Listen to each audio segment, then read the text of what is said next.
As I got another rhyme, another rhythm for y'all to listen. I'm never quitting on my mission. I'm on roll with what I'm giving. Got some ambition, this new edition, filling positions.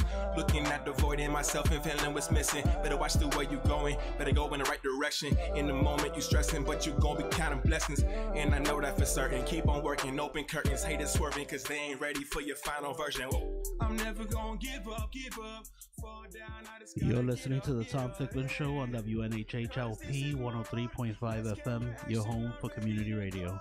Good morning, everybody. Good morning, Harry. I always like that when you introduce me. Kind of wake me up. I'm here, but I'm really trying to kind of just stay more awake. And I have three kind of co-conspirators and liberators and thought seekers and really kind of abolitionists in a way, but they're more creators as well. So rather than trying to destroy something, these folks are into innovation, startups, and innovation and creativity, innovation, and really kind of planting a new legacy given the historical kind of journeys and oppression that we've endured for really 2,000 years, 2 million years, 200,000 years. But they're here, and all jokes aside, in 2019 to kind of plant that seed. So if someone listens to this show in 2025 and 2030, they'll realize that there are folks that preceded them that were as committed as Harriet Tubman, as committed as John Brown, as committed as even Martin Luther King, as committed as any kind of archive or archetype or kind of arch person that kind of stands out in your memory as someone looking for social change, even before that word social change kind of came into existence. Genese is here, Jesse is here, Chemay is here, and I mentioned first names because, yeah, we have last names, and we even have first names, but really don't even know really sometimes what our real names might be, and people change their names. So identity is important, and we're going to talk about identity and leadership and education and really how we can kind of make this planet a better place. There's an event coming up at Central Connecticut State University in early April that these three co-conspirators and liberators are going to be involved with. They're going to tell you more about that. We're going to talk about what learning styles are also about. We're going to discuss a little bit about the recent activity up in the our state capitol, where really there were people that were young folks in particular that were really concerned about reminding folks that public education is a public service. It's not for anyone's particular design, but the design is to serve all the people. We're going to talk about that. And Chemay and Genese and Jesse, I'm going to throw a little curve at you, but I want to mention this, that as we speak, right now, a little bit after 10, Van Jones is at Quinnipiac University. Have you guys heard about that? Yes. So Jesse's heard. So as we speak, Van Jones is at Quinnipiac. Who else is at Quinnipiac? Oh, I don't know. Meek Mill. Oh, I didn't know that. And really? as we speak, and who else is at Quinnipiac?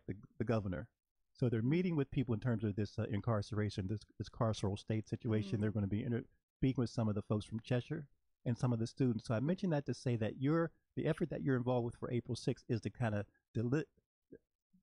limit the need for having these meetings at Cheshire, having Meek Mill be in the news, having Van Jones having to talk about. So the connection between it. So look out on the news and see if your news covers today or tomorrow a meeting with Meek Mill, and you may not know who Meek Mill is, but just kind of Google that.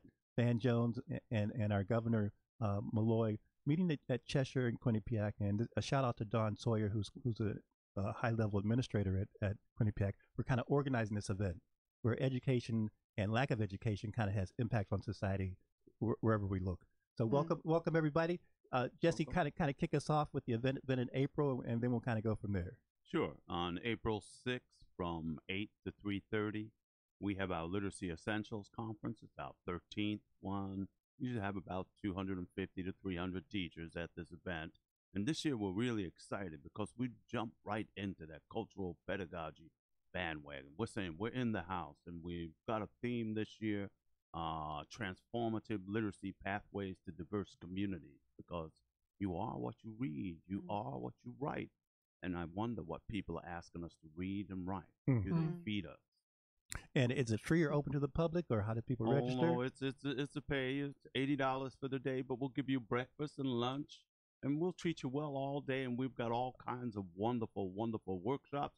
We got the amazing, beautiful two authors right here. Absolutely. Over there. Yes. We got great keynoters. We got the person who came up with the term family literacy, Dr. Denny Taylor. We got Kathy Toll, who's, I don't know, about 18 books on literacy coaching and stuff. She wants to tell us that's only 17 years old, and she wants to show us the data and the research and says, it's interesting. So the date again? April 6th at Central Connecticut State University. come on down, have breakfast, have lunch. Of course, it's got to cost you $80. But if you're an undergraduate student at one of the universities in a teacher ed program, just email turnerj@ccsu.edu and I'll get you a discount. All right. You guys got a website or Facebook page, etc.? Yes, we do. We do. You can just go to Central Connecticut State University, or you can just Google Literacy Essentials Conference 2019, and it will pop up. Great. I love literacy essentials in it. And the reason I kind of started with mentioning Meek Mill and Van Jones, because we've all heard that thing about your education can kind of impact what kind of paths you take in life, and sometimes you wind up in protective custody and under 24/7, 365 surveillance in these various institutions. So it's amazing what the impact of literacy. And in fact, so much of the theories talk about what you read when you're young. And I believe you're kind of connected with that kind of aspiration. I am. I recently wrote and illustrated a children's book, which really just talks about finding your heartstring and following your heartstring and really unlocking imagination and creativity. That's what I have found is laying dormant in a lot of the students that I interact with. And so just activating that and seeing the spark light up again. I mean, the stories that I've heard from teachers and students is pretty incredible. Well, everybody that's listening is going to buy the book, but kind of tease us a little bit. Give us a title. And So the name of the book is Suddenly I Found It. There's a little boy on the cover that is inspirational to me. He's my son. All right. There's a connection. So, and really, it's a short children's book. They're full pictures that are really bright and vibrant and inviting. And this little boy goes on a journey following a string. He finds a message. And the message says, follow this string and it'll lead you to the greatest discovery of your life. Jimmy, I'm going to come to you in a second, but what age groups is targeted towards? It's pre-K to third grade. Pre-K to third grade. Okay, well, I'm in the second grade, so I'm still eligible to read it. You are lifelong learning. You know what I mean? It's a parable. I had a love affair for my second grade teacher, and I guess kept on failing, so I could just stay in her midst, and the rest is history. Chemay, chat with us. You're also in that same kind of link. So yes, and I can't wait to get your book, Genese, because I've been seeing it on Facebook. So I'm excited about that. So I co-authored the ABCs of the Black Panther Party with a good friend of mine, Kalila Bran, who unfortunately did pass away in June. And really the book was her idea. She called me up one day and she said, hey, we don't have enough books out there that tell the story. Actually, not any books. I haven't found a children's book that tells kids about the story. The ABCs of the Black Panther Party. Yes, and I got a copy here for you today. All right. So she said, the legacy of the Panthers is being lost. And if the kids even hear of that story, they're hearing, a demonized version of the Black Panthers. And so she said, I think that you and I should write this story. And so I said, let's do it. And we did. We spent about a year between all of our other things, projects we were doing. I got my mom involved, Abuela May, or people know her in Waterbury as Abuela May. And she's an artist, and she illustrated all of the pictures for us in the book. Good. And then what I love about the book was that, there's some rhyming in it. It's catered for ages 7 to 12. And then we added on a column to the left of each book, because each letter stands for either someone or an event in the Black Panther Party. So like A is for Angela Davis, right? And so, and Assata Shakur. And so on the left margin, we wanted to add some historical context to that for, parents, because we recognize there are going to be parents reading this that also didn't get this education. I've had dads tell me, I love this book for myself. I've had parents that I bought one for myself and one for my grandchild, because I wasn't told the story. Good. So yeah, and so older kids can read the left-hand side, as well as the parents. And then younger children who are early readers, this is it's a good conversation starter for them to sit with their parents to start the story. So Jesse, weave in these two, because your conference, and I mean, forgive me, ladies, but your books probably are not part of the standard curriculum throughout the Connecticut school system thus far. Well, actually, my book was chosen as one of, not for the whole school system, but a school in New Haven chose my book as one book, one school. So their entire school read the book. That's awesome. And I saw Chemay's book too. Did So- you? Yeah, See? not See? as one See? book, one school, So- but it was a book that they read. Are we at liberty during to Black shout? Are History we at Month, liberty to so- give a shout out to that Elm school? City Montessori Oh, School the school, in okay. New yeah, Haven. awesome. Yeah, they so, do so, some so, great. so, thanks work. for the correction, and that's that. So connect how, because you're more of a, choose the expression, Jesse Walking Man Turner. You're at an established institution. Sure, we're at an established institution who on Wednesday, this Wednesday at 6 o'clock, we will be cutting the ribbon on the first government building named after a black citizen of the state, Genese Bassett. Yes. Who was a significant figure in black history. It's taken over 170 years to identify this. So when I was putting together this year's conference, how could I not reach out to black and brown mothers? How could I not have authors? So who are our students? Our students aren't, this is not the world of Dick and Jane anymore. Okay. This is a new world. And if research shows, if I see myself in the books, my comprehension rises, my test scores rise. And not only that, I'd like to say there's another piece.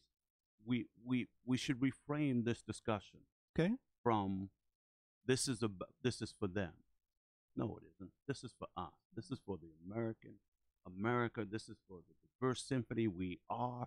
This is for everyone. So when children read their books and they read books about people of color, it doesn't matter what color that child is or where they come from. Rudine Sims Bishop, a major literacy researcher, calls it mirrors, windows, and sliding doors. So she says, yeah, you need to see yourself. But the best experience in literature is when you can step through that sliding door and put your feet in another person's shoes. And that's who these wonderful So the target audience then, among the various constituencies, you're people that want to become teachers or are in teacher training will be there. Yes. And so this is really impacting you're suggesting what is it, a 21st century teacher what he or she should be about. That's right. They should be, it's funny, just on March, I think it was 10th, we had high school students went to our capital. Yes. And we had black and Latino Yes. high school students telling legislators we should have black and Latino history courses at our school. And That's I'm not like, taking place already? no, it's a no-brainer. I've been out of school a little while. You know. That doesn't cost us anything. We have spent billions and billions on magnets, on charters, on all kinds of crazy reforms. Mm-hmm. But all it takes is a piece of legislation to mandate history classes. You know, that's all it takes. It doesn't cost anything. Mm-hmm. And our history teachers, Yes. they can grow and learn, and they can teach as well. Excellent. Genese and Chemay, kind of chip in terms of what was the stimulus, the inspiration. I mean, did you wake up one morning and say you wanted to do this because? And I know that there are other books coming, right? Yes. Other books Yes. coming. All right. I have another one here.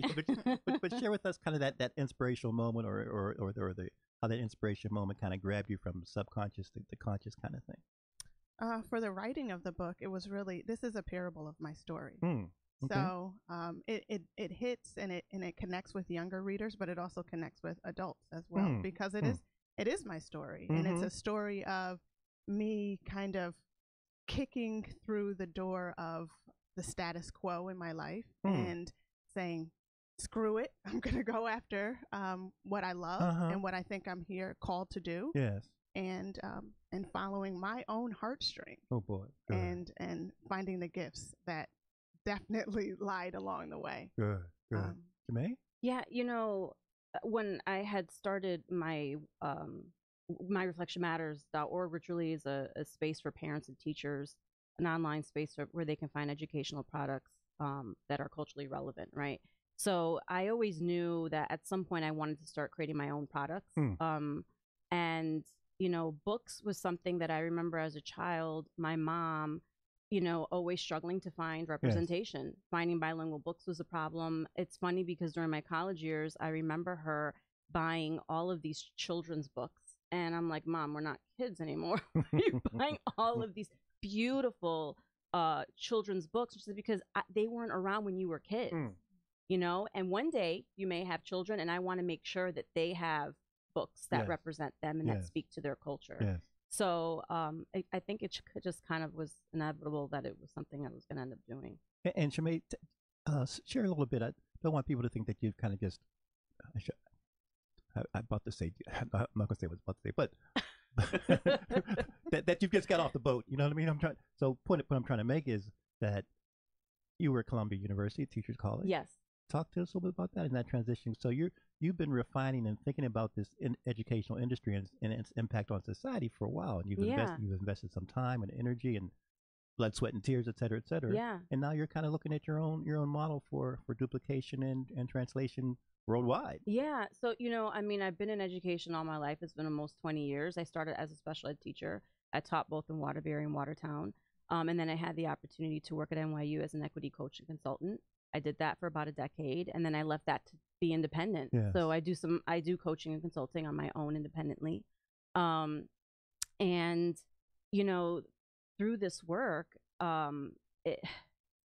it's frustrating because when I would go into classrooms with teachers, I almost felt this guilt, that I was doing this culturally responsive training with teachers, and then they'd say, yeah, okay, and where are the tools for me to do this, right?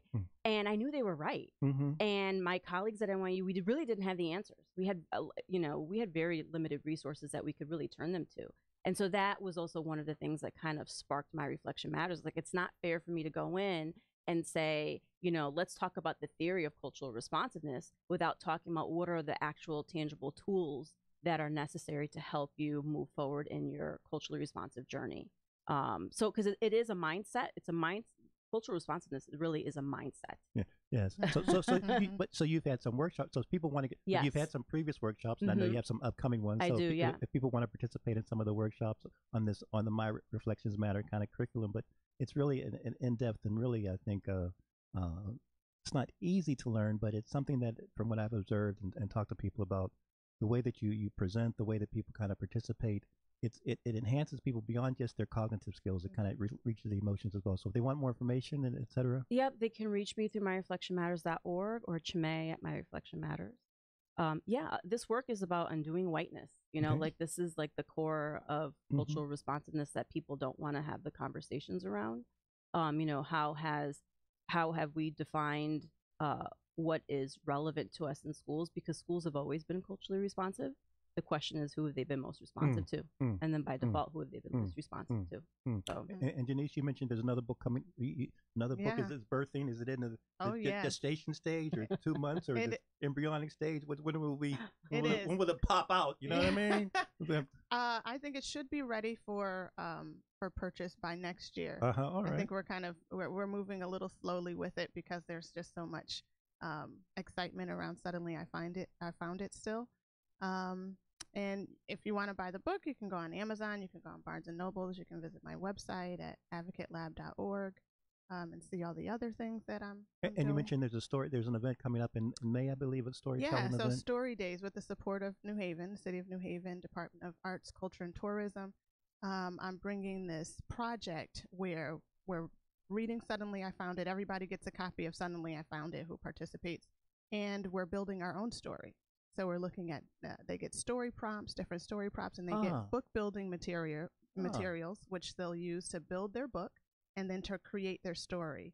And then in May, we're having this community-wide book exhibit where all of these stories will be exhibited. That's awesome. And I'm really excited about that. So stay tuned for more information. Yeah, on I'm that. looking forward to going with my kids, actually. So Jesse, Build a book. You stole some stellar people to kind of be at your event. I mean, this is when they come. Will they hear it? Will Chemay and Genese be in a workshop or just interactive? What will their role be?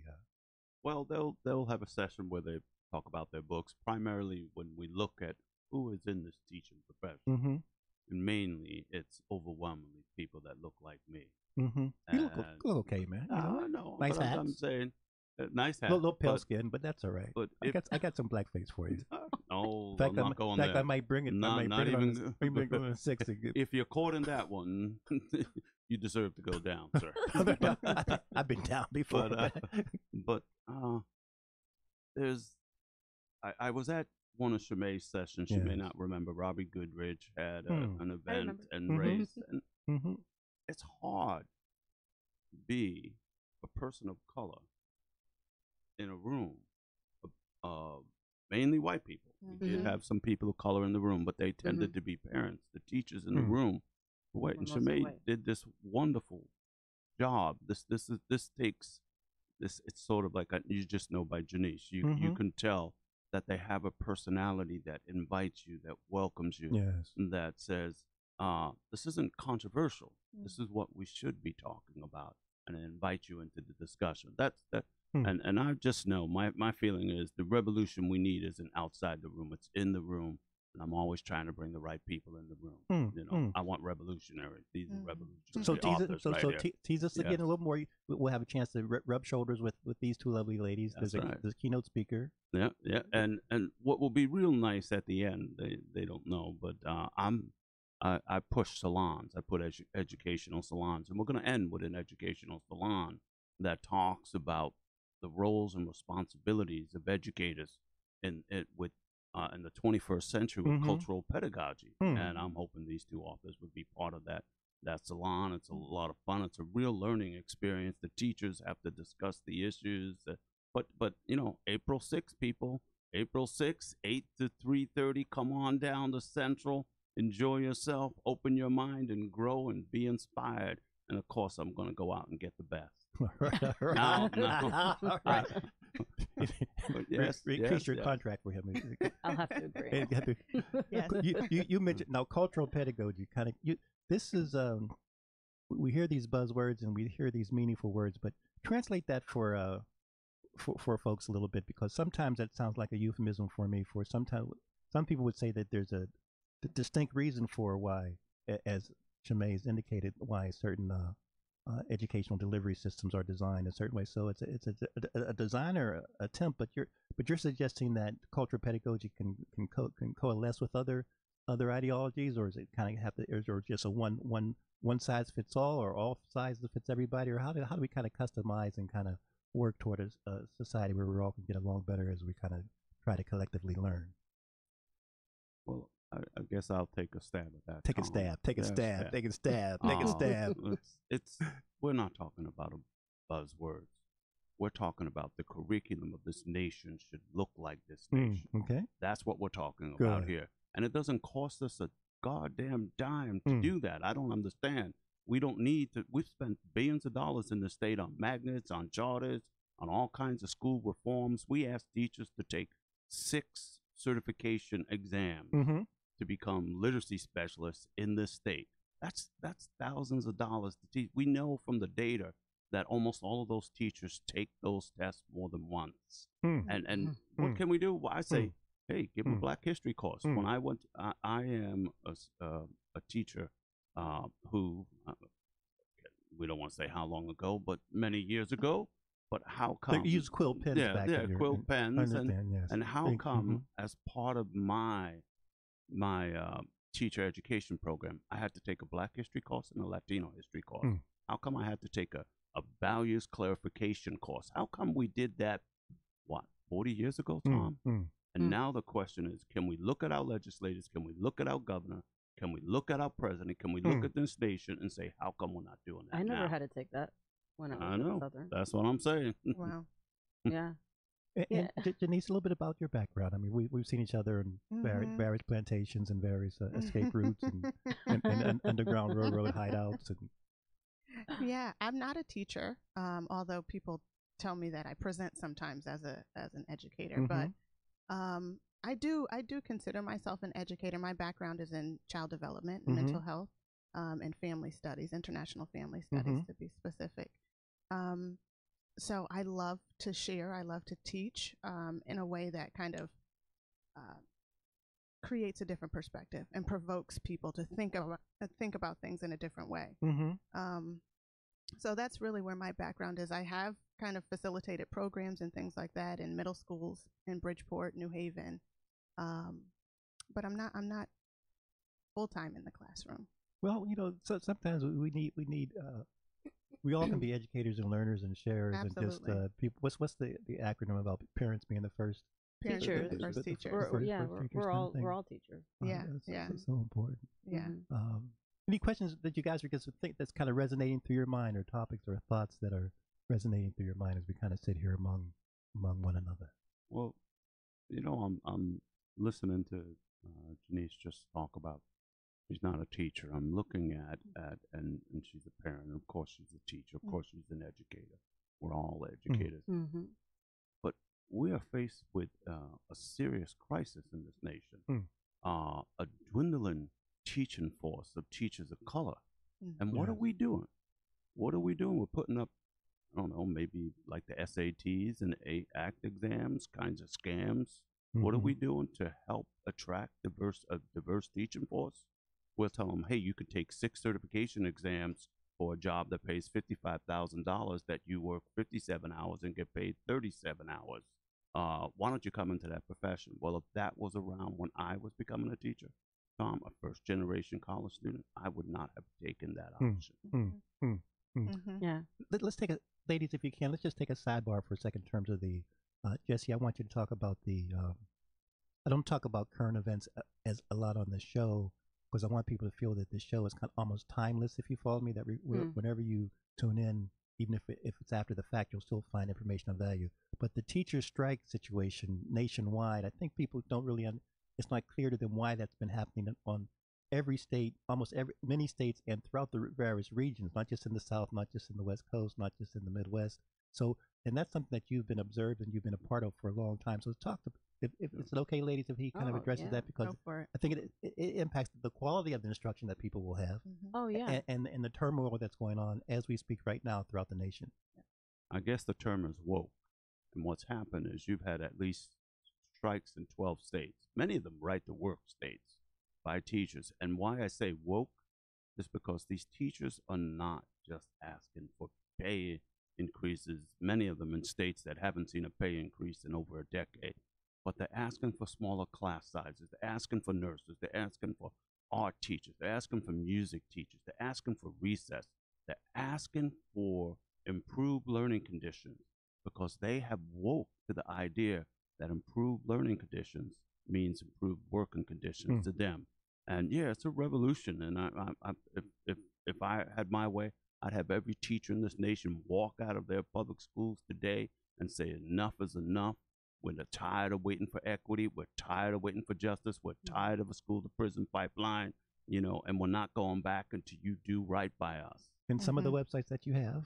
Okay, Children are More Than a Test Score. You can follow me, talk about all this craziness with, let me give you an example. Texas in a decade spent $1.5 billion on Texas assessments. You know what they didn't spend $1.5 billion on?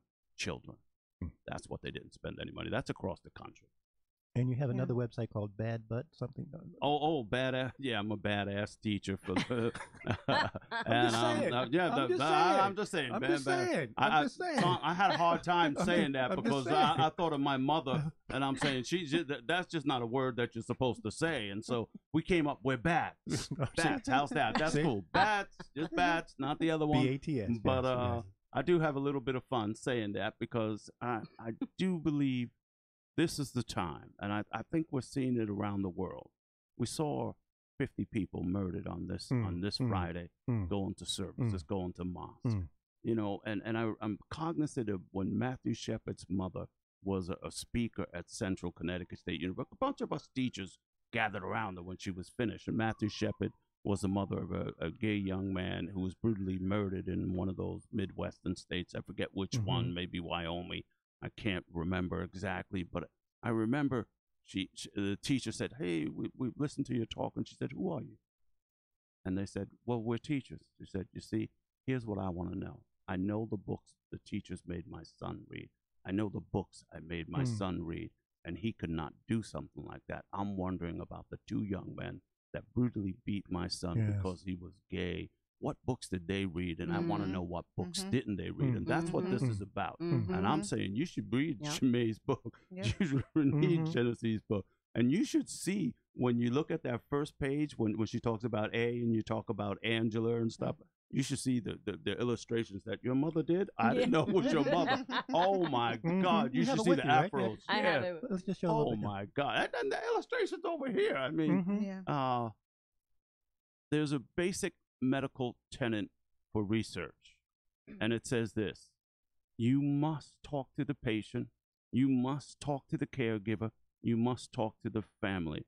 So here I have 2 mothers, and we should be talking to them. We should be talking to our children. I mean, that's what those high school kids went to the legislature for. But yeah, Exactly. show up. Harry, that what's the best way for people to kind of see?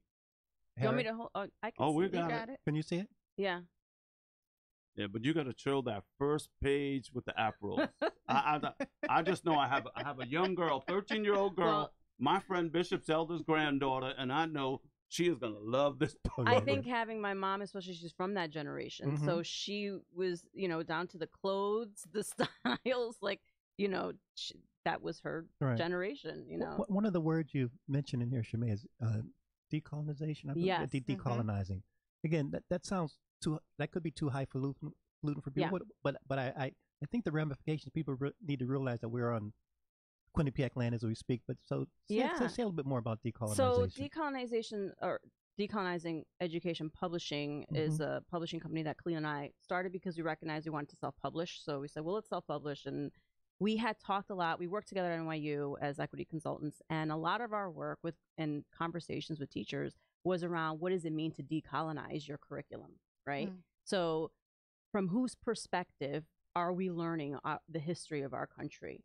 And usually is from the colonizer's perspective, right? When we hear the perspective of the Black Panther Party, whose perspective are we hearing it typically from? Right. From those who oppressed the Black, folks during that generation. So, when we're talking about decolonization, we are asking ourselves whose perspectives have been left out of the conversation. Primarily, those who have been oppressed is the perspective that's usually left out of the conversation. Right. It reminds me of the YouTube video by I'm gonna mess her name up. The Nigerian writer, The Danger of a Single Story. Oh yes.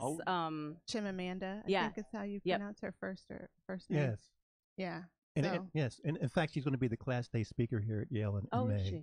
Just announced a few weeks ago. And so elaborate a little bit more, if you would, Genese, on your involved with the impact of storytelling and narratives and people's self-reflection, and it's kind of an animating and stimulating to kind of to regain your inner strength and power. It is. First, I'd like to say that my husband is an educator. Okay. And he is one of those educators that I think Jesse was talking about that would walk out of a public school, and actually he's so fatigued from the politics and from the pipe to prison, the prison pipeline, that it's just it's so much for him. That he's changed professions at this point because of that. And it's unfortunate. So now what do? We educate our kids in the way that we want to. But yeah, I've been involved in Story Week with Donald Davis. Bill Graustein supports that project.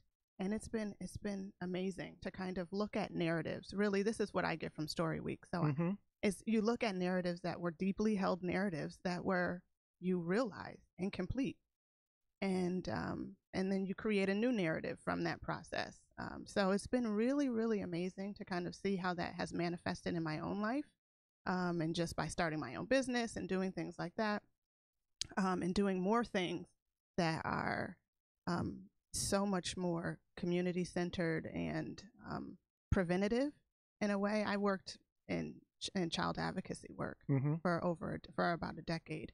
And that was just, you kind of get the problem when the problem is when there's traumatic issues and crisis, and, to try to prevent that, to work in a way where you're trying to prevent that from happening, is much more fulfilling for me. Tremendous.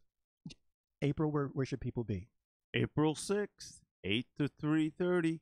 Come on down. Central Connecticut State University 13th Literacy Essentials Conference. Transformative literacy to diverse populations. Come on down. We got a show for you. And the thing is, Jesse, the reason I guess you've been on this show, as you may know, ladies, Jesse's been a chance. He's had an opportunity to bail me out several times here, which I appreciate, because I'm always in jail, so I need someone to kind of rescue me. But to have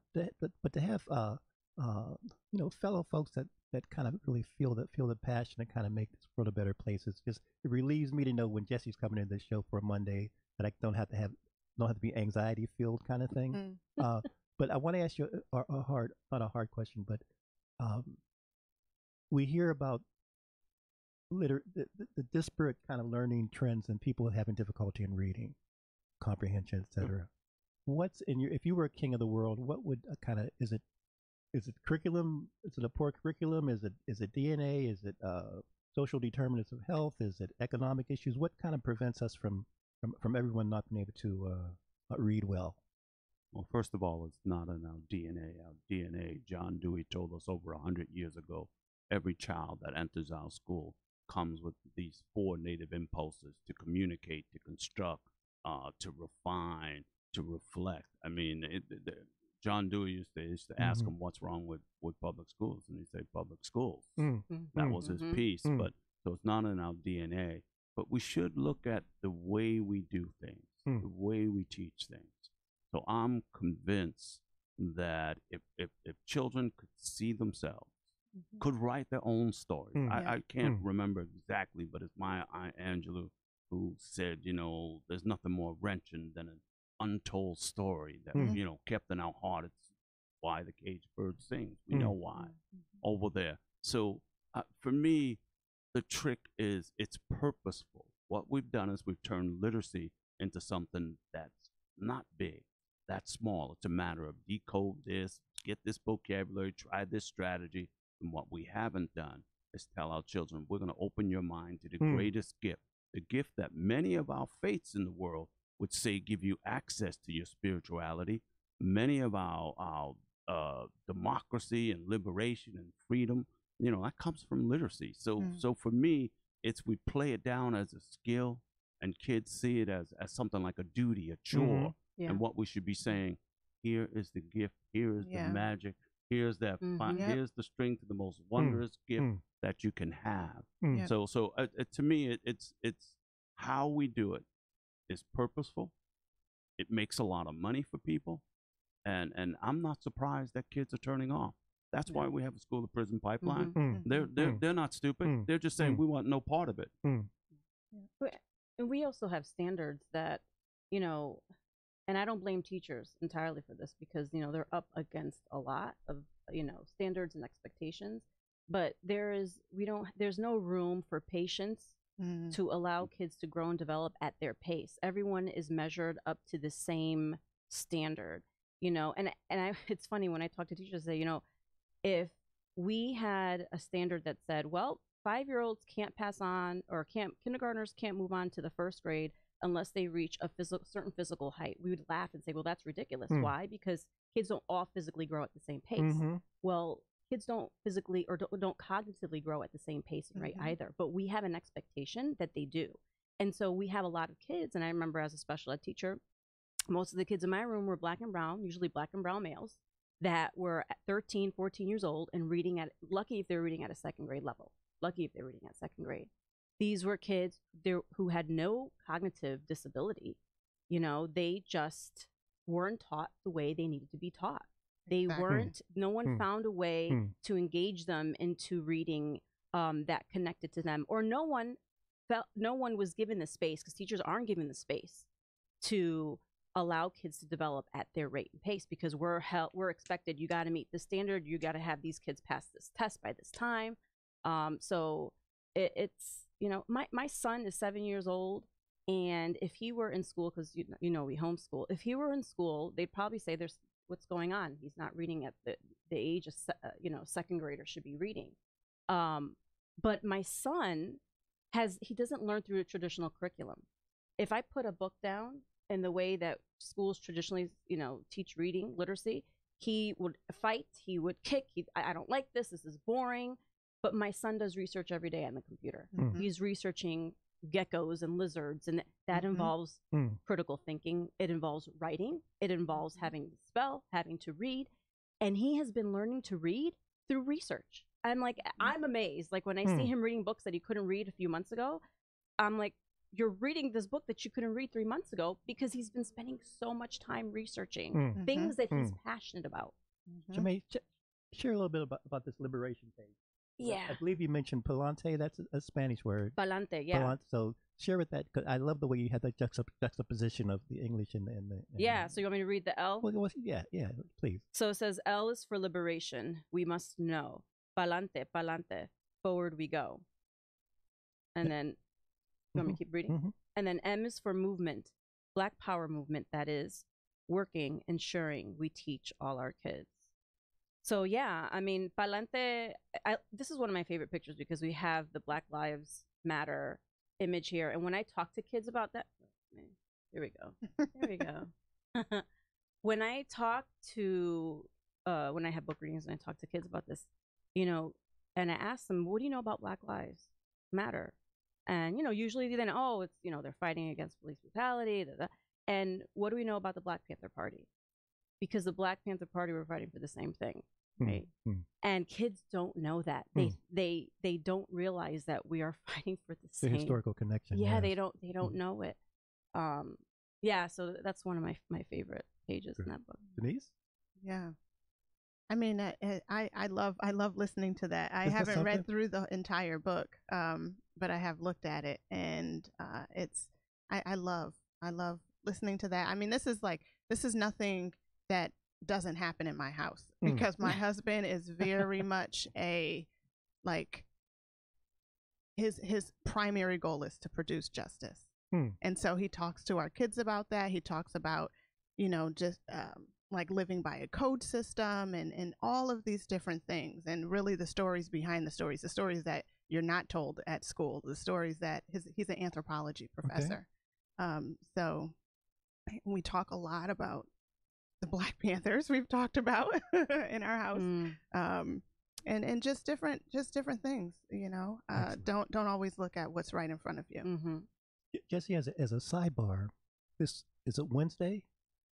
On Wednesday, we are cutting the ribbon on the Ebenezer Bassett building at Central Connecticut State University. It will be the first government building named after a famous Black person in Connecticut. And just to give you a little background on Mr. Bassett, what we have is, I think it's 1853, the first graduate of a public college, a person of color in our state, the first Black ambassador to Hispaniola. I mean, he's on the wall of fame at our consulates in D.C. department.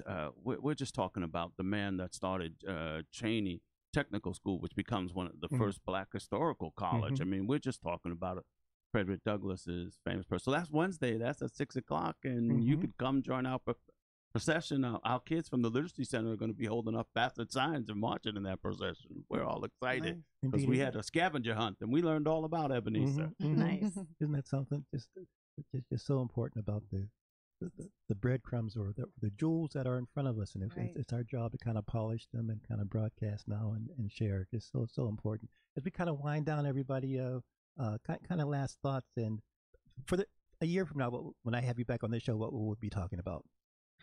We'll be talking about planting suddenly seeds and, you know, kids who have found their gifts and are in a space that is allowing them to grow. And how many school systems will we be announcing that have purchased your book for their regular curriculum? All around the nation. All around the nation. So not just in the state, but nationwide. Right.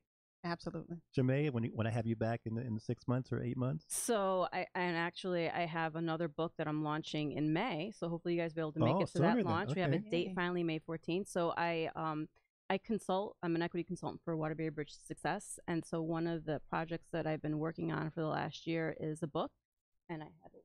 Oh, that's right. So the Waterbury Bridges to Success. Please check out that organization. Yeah. And Althea Brooks is the executive director. So you have the privilege of seeing the proof today. So that's the proof. But it's Let's Talk About Race. It's a family guide to supporting, children, Black and brown children specifically, in developing positive racial and ethnic identities. And so it's a guide for families, specifically speaks to families in Waterbury. On just some tips and resources and conversation starters for them to start having at home. There's a workshop series that I do that I do with families so that we can unpack much more deeply some of the topics that are brought up in the book. So what will take place in May? So the book launch for Let's Talk About Race with Waterbury Bridge to Success in Waterbury, May 14th. So we're 4 o'clock. You're all invited. It's free. It'll be in the park, so we're doing it as like a block party. And how does that connect to the Bridges for Success mission? So, Waterbury Bridge to Success, Althea's been doing just a phenomenal job, and really, it's been awesome working with her. I feel like I feel like sisters. I feel like, you know, we've known each other forever, and we have this history and connection to the city because we both went to school there. Yes. We both also left for a period of time, and both decided to come back. You know, there was a lot of, I think there was a lot of, I know I can say for myself, there's a lot of guilt of doing this work, this racial justice work outside of my home community, and realizing like I'm going to all these schools across the country, and the issue's back at home. And so we both wanted to come back home, and it's been phenomenal working with her with really trying to get BTS to shift their mindset around how they support folks in the community, and really being explicit about who we're supporting in Waterbury, which are mostly Black and brown families.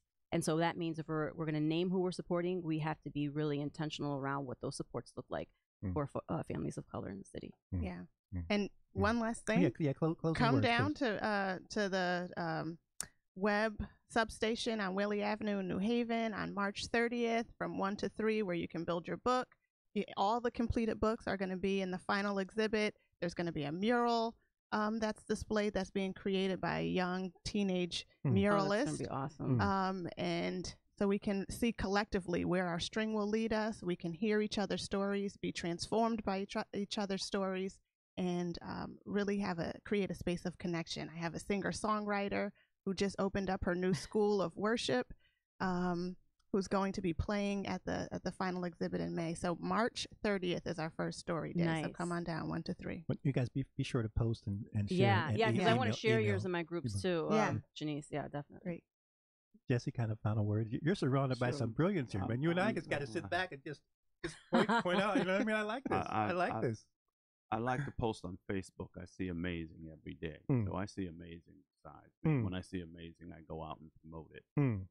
Here we have success in New Haven. Here we have success talking about in Waterbury.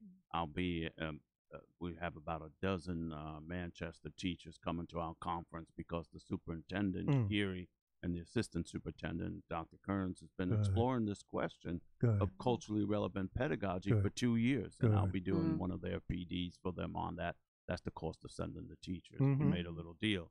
But I mean, what I'm trying to say is people are doing things. People are moving. The revolution's not out there. It's already happening. All you got to do is open your eyes. And gets thrown about Moral Mondays. You're still very much involved yes, with I'm Moral Mondays. Of course, Moral Mondays. So I'm the education ambassador for Connecticut for Moral Mondays, and of course, it's really that I tell people that's my real job. That's the real job. The other stuff may buy the coffee, buy the bread, pay some bills, but the real job is what I was placed on this world. Like Genese said about her husband, I was placed in this world to do justice. That's the curriculum. That's my job. And if you're not doing justice in this world, then I don't know what you're here for. Amen to that. Chemay, any last words? Definitely check out myreflectionmatters.org. Like I said, I have some events coming up. So if you sign up for the newsletter through the website, you'll get updates on the upcoming launch, as well as some of the workshops that I'll be doing with families and with teachers around culturally responsive education. Tremendous.